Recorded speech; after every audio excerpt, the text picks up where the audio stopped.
Praise the lord. ప్రభువైన యేసు నామములో అందరికీ వందనములు. యేసయ్య మాటను ఈ కార్యక్రమాన్ని వీక్షించడానికి ప్రేమతో మిమ్మల్ని ఆహ్వానిస్తున్నాను. ఈ దినము అపోస్తుల కార్యముల గ్రంథము 25వ అధ్యాయము 13వ వచనం నుండి 27 వచనాల వరకు మనము ధ్యానించుకుందాం.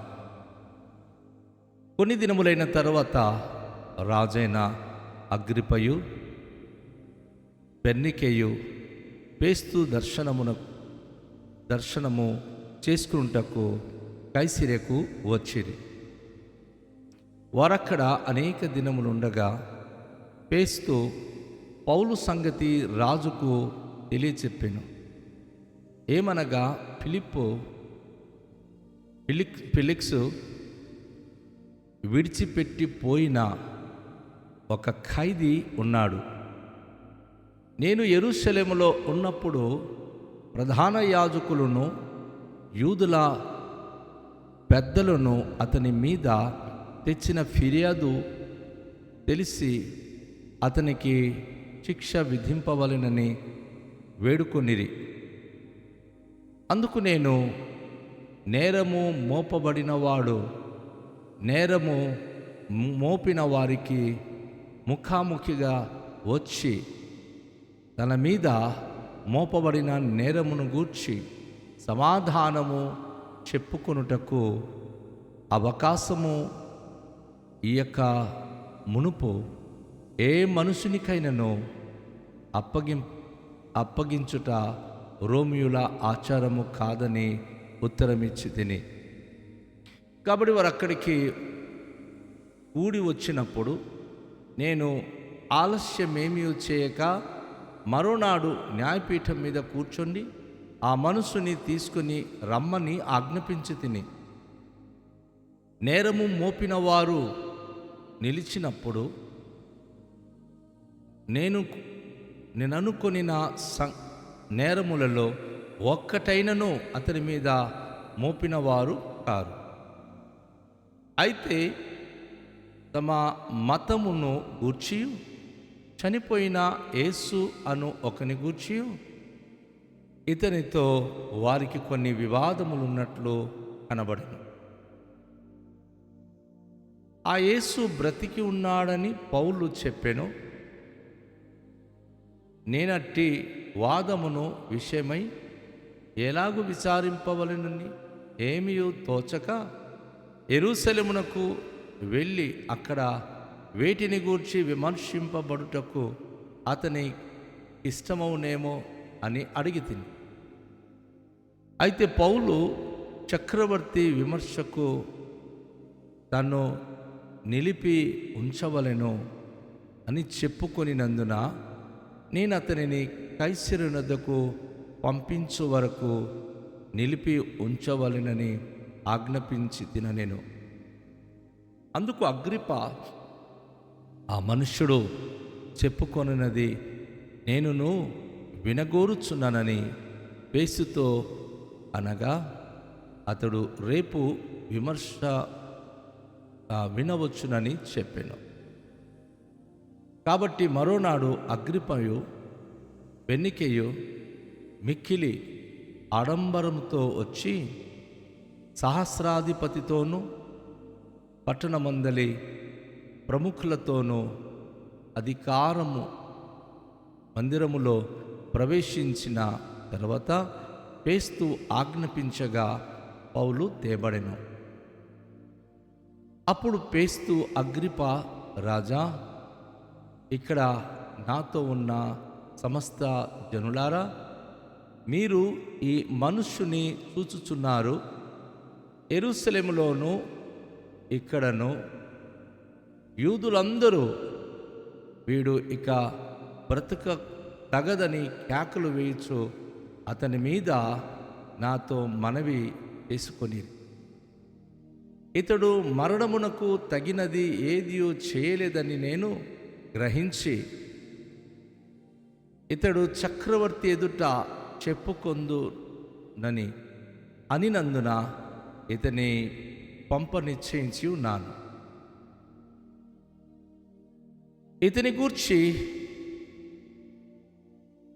మన ఏలిన వాని పేర వ్రాయుటకు నాకు నిశ్చయమునే ఉందని ఏదియు కనబడటం లేదు గనుక విచారణ అయిన తర్వాత వ్రాయుటకు ఏమైనను నాకు దొరకవచ్చునని మీ అందరి ఎదుటకును అగ్రిపరాజా ముఖ్యముగా మీ ఎదుటికి ఇతని రప్పించి ఉన్నాను. ఖైదీ మీద మోపబడిన నేరములను వివరింపకుండా అతని పంపుట యుక్తము కాదని నాకు తోచుతున్నదని చెప్పాను.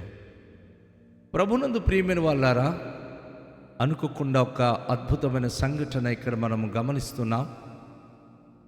ఆ సంఘటన ఏమిటంటే, హేరోదు రాజు యొక్క కుమారుడైన అగ్రిప ఆ దినాల్లో రోమా ప్రభుత్వం కూడాను రోమియుల యొక్క ప్రభాస స్థానమైనటువంటి కొన్ని ప్రాంతానికి రాజుల కుటుంబానికి సంబంధించిన వ్యక్తులను వారు అధికారం అప్పగించి కొన్ని చిన్న ప్రాంతానికి వారు ఏలుబడి చేసే నాయకుడుగా కైసరు ఆజ్ఞాపించి ఉన్నాడు. అయితే అగ్రిపయు బెర్నీకేయు, ఈ బెర్నీకేయు అనేటటువంటి ఆ స్త్రీ ఫేస్తు దర్శనానికి వారు వచ్చారు. ఫేస్తు యొక్క సహోదరి, అగ్రిప్ప రాజు యొక్క సతీమణి. ఇద్దరు కూడా కలిసి వారు కైసరికి వచ్చినప్పుడు అక్కడ అద్భుతమైన సంఘటన మనం చూస్తున్నాం. వారు చుట్టంగా వచ్చారు. చాలా దినాలు ఫేస్తు ఇంట్లో ఉన్నప్పుడు ఫేస్తు పౌలు సంగతి రాజుకు తెలియచేశాడు. వాస్తవానికి హేరోదు రాజుకు కుమారుడైన అగ్రిప, ఈయన యూదుల గురించి అనేక విషయాలు ఆయనకి తెలుసు. ఫేస్తు యూదుడు కాని వ్యక్తి కాబట్టి పౌలు గురించి కానీ యూదుల గురించి కానీ ఆయనకి అనేక విషయాలు తెలియదు. ఏమనగా ఫెలిక్స్ విడిచిపెట్టి పోయిన ఒక ఖైదీ ఉన్నాడు అని ఫేస్తు రాజైన అగ్రిపకు తెలియచేస్తున్నాడు. ఫెలిక్స్ సుమారుగా 7 సంవత్సరాలు ఆయన ఆ ప్రాంతమంతా పరిపాలించిన వ్యక్తి, చూసిన వ్యక్తి. కానీ అపోస్తలుడు పౌలుకి ఆయన ఏమాత్రం కూడా న్యాయం తీర్చకుండా ఖైదీలోని విడిచిపెట్టి వెళ్ళిపోయాడు. అలాంటి ఖైదీ ఒకడు ఉన్నారని చెప్పి ఇద్దరు మాట్లాడుకున్నారు, అగ్రిప్పను ఫేస్తు. అయితే నేను యెరూషలేములో ఉన్నప్పుడు ఫేస్తు అంటున్నాడు, ప్రధాన యాజకులు యూదులు పెద్దలు అతని మీద తెచ్చిన ఫిర్యాదులు చాలా తెలియచేశారు, కానీ శిక్ష విధింపబలినని వేడుకొన్నారు. ఎలా అయినా సరే ఆయనకి శిక్ష విధించాలని. కానీ నేరం మోపబడినటువంటి ఇతను ముఖాముఖిగా వచ్చి నువ్వేమైనా చెప్పుకుంటావా అని అడిగినప్పుడు ఆయన తన మీద మోపబడిన నేరమును గూర్చి సమాధానము చెప్పుకొనుటకు అవకాశం ఇవ్వక మునుపు ఏ మనుష్యునికైనను అప్పగించుట రోమియుల ఆచారము కాదని ఖండితంగా చెప్పాడు, ఉత్తరమిచ్చాడు. నా నేరం రుజువు చేయండి, అప్పుడు అధికారుల దగ్గరికి వస్తానన్నాడు పౌలు. కాబట్టి వారు ఇక్కడ కూడి వచ్చినప్పుడు నేను ఆలస్యం ఏమీ చేయకుండా మరోనాడు న్యాయపీఠం ఎదుట కూర్చున్నప్పుడు ఆ మనుషుల్ని తీసుకుని వచ్చారు. నేను ఆజ్ఞాపించినట్లుగా వారు తీసుకొచ్చిన తర్వాత అక్కడ న్యాయ విచారం చేయడానికి నేను కూర్చున్నప్పుడు నేరం మోపేవారు నిలిచున్నప్పుడు నేనును ఆ నేరములో ఒకటైనను అతని మీద మోపిన వారు రుజువు చేయలేకపోయారు. అయితే తమ మతమును గూర్చి చనిపోయిన యేసు అను ఒకని గూర్చి అతనితో వారికి కొన్ని వివాదములున్నట్లు కనబడెను. రుజువు యూదులందరూ ప్రధాన యాజకులు యేసు ప్రభు చనిపోయి లేవలేదంటారు. పేతురు పౌలు భక్తుడు యేసు ప్రభు చనిపోయి లేచాడని చెప్పి ధైర్యంగా చెప్తా ఉన్నాడు. ఈ విషయంలో వారికి వాదములు ఉన్నాయని చెప్పి ఫేస్తు వారికి తెలియచేస్తా ఉన్నాడు. ఆ యేసు బ్రతికి ఉన్నాడని పౌలు చెప్తున్నాడు. నేనట్టి వాదముల విషయము ఎలాగున విచారించవలను? నాకు అసలు ఏం తోచట్లేదు. యెరూషలేమునకు వెళ్ళి అక్కడ వీటిని గూర్చి విమర్శింపబట్టుటకు అతనికి ఇష్టమేమో అని అడిగాను. వేస్తూ చెప్తున్నాను. అయితే పౌలు చక్రవర్తి విమర్శకు తను నిలిపి ఉండవలెనని చెప్పుకొనినందున నేను అతనికి కైసరులోనే పంపించు వరకు నిలిపి ఉంచి ఉన్నానని చెప్పి ఆయన తెలియజేశాడు. అప్పుడు అగ్రిప్ప ఒక్కసారిగా తను ఎగ్జైటింగ్ అయ్యాడు. ఆ మనుషుడు చెప్పుకొనినది నేనును వినగూరుచున్నాను అని పేసుతో ఆయన చెప్పినప్పుడు అతడు రేపు వినవచ్చునని చెప్పి వాయిదా వేసి మరోనాడు అగ్రిప్ప భార్య మికిలి ఆడంబరంతో చాలా చాలా చక్కటి వస్త్రధారణతో సహస్రాధిపతితోనూ పట్టణ మండలి ప్రముఖులతోనూ అధికార మందిరములో ప్రవేశించి తర్వాత పేస్తూ ఆజ్ఞనీయగా పౌలును తీసుకొచ్చి సభ ఎదుట నిలువబెట్టారు. పౌలు వచ్చి నిలబడినప్పుడు అక్కడ వారికి తీర్పు జరుగుతూ ఉంది. ఇతడు మరణమునకు తగినది ఏమీయూ చేయలేదని నేను గ్రహించి అతడు చక్రవర్తి ఎదుట చెప్పుకొందునని అనినందున అతని పంప నిశ్చయించి ఉన్నానని అగ్రిప్పతో చెప్పాడు. ఇతని గూర్చి మన ఏలిన వాని పేర వ్రాయుటకు నాకు నిశ్చయమైనది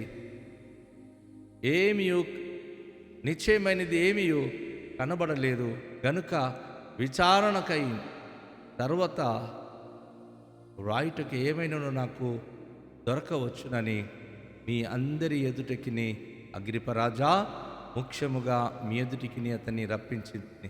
ఈయనకి ఏం అర్థం కాలా.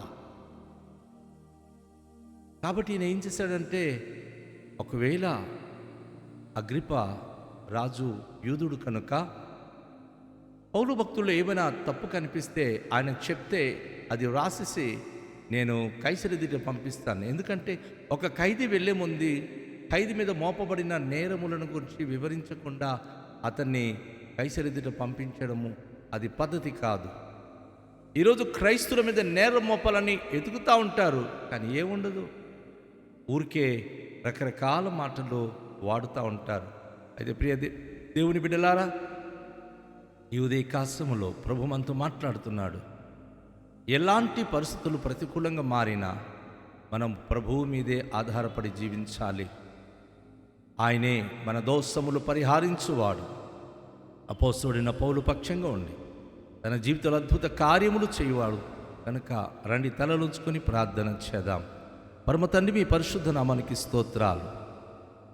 పౌలులో ఎన్నో తప్పులు వెతుకుతూ తనను మరణశిక్ష విధించాలని అనుకున్న ప్రధాన యాజకులు, యూదుల అధికారులు ఎంత వెతికినా ప్రభువా అన్య రాజుల ఎదుట ఏ నేరము కనబడకపోవడం అది మీరిచ్చిన గొప్ప ధైర్యం.